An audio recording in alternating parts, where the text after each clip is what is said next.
Good morning, good evening, good afternoon sa ating lahat mga people. Kumusta po tayo? Welcome back to my channel mga agimatera dyan, agimatero, mga ritualista, mga nakasubscribe sa aking YouTube channel. Good day, happy Sunday. So ngayon people ay gumagawa po tayo ng ating langis o garapang himag, no mga people. Tayo ay ang himag ay isa sa pinaka mahimala na klase ng herbal. Bago ang lahat mga people, subscribe sa mga baguhan dyan, click sa bell para updated po kayo lagi sa mga video na ipopost ko mga people.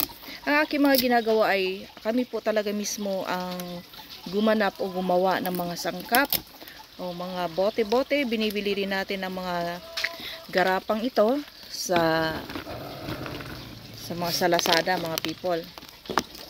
So itong pinapakita ko po sa inyo ay isang garapa na puno ng himag.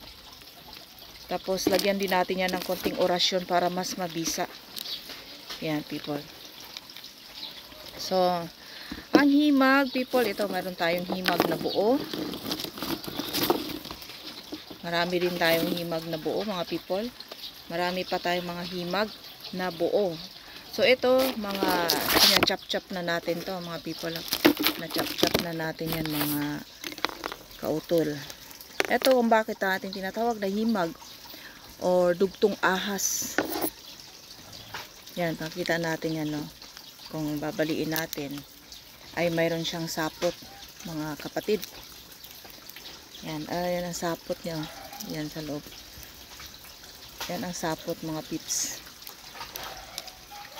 Yan, tapos pagka inano na yan, para mas malinaw, yan. Ayan, nakita nyo na mga kaagimatera.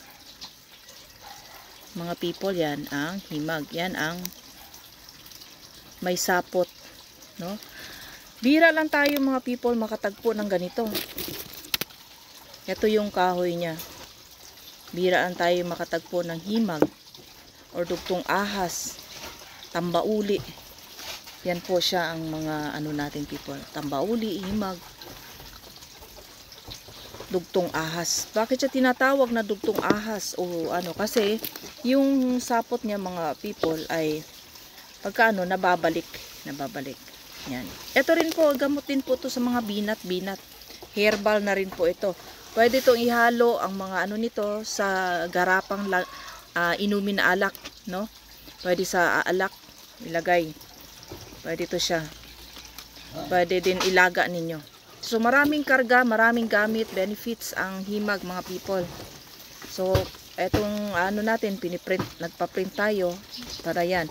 So marami ang nakalagay dito sa kung saan may mga nakasulat dito sa kati-kati, sa sugat, rashes, kagat ng mga insekto, ubo, sipon, pamamanas, lamig sa katawan, yung mga acid, hika, cancer.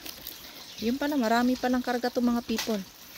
So pwede nyo ilaga ito, ang kahoy nito, ang ito mismo, bali-baliin nyo lang, chop, tapos ilaga mong inumin, no?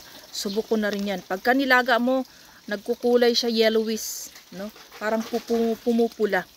Ito naman, nilagay natin dito sa garapa, ito naman ang ihaplas natin. Panghaplas ninyo sa mga nabali, ng mga pilay-pilay, no? Sa mga manggagamot, may alam sa karunungan lihim, ang himag, tambauli tambauli, himag, tambauli, dugtong ahas. Marami pang pangalan ang tawag nila dito. Yan po ay pwede ninyo panghilot sa mga pasyente na kailangan, no?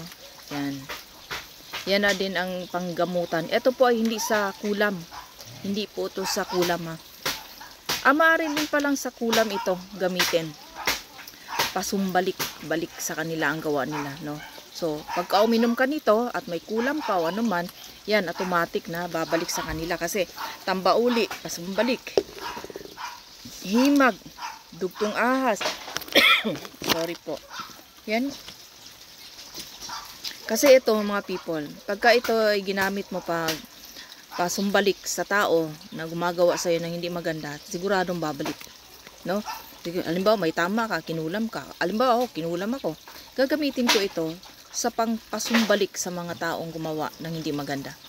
At maraming benefits ang himag, people. Hindi lang isa, kundi marami. Pwede mo ipang ano sa pangpausok, yun, palina sa Bisaya. Yan, pwede rin to panglina, yun, isang kapiranggot lang, tinan mo, no? Ano talaga yung ano nyo. Yan. Tapos subok ko na rin po to, yung maliit nito, yun ang pinang-ipit ko sa mga pasyente ko. Yun.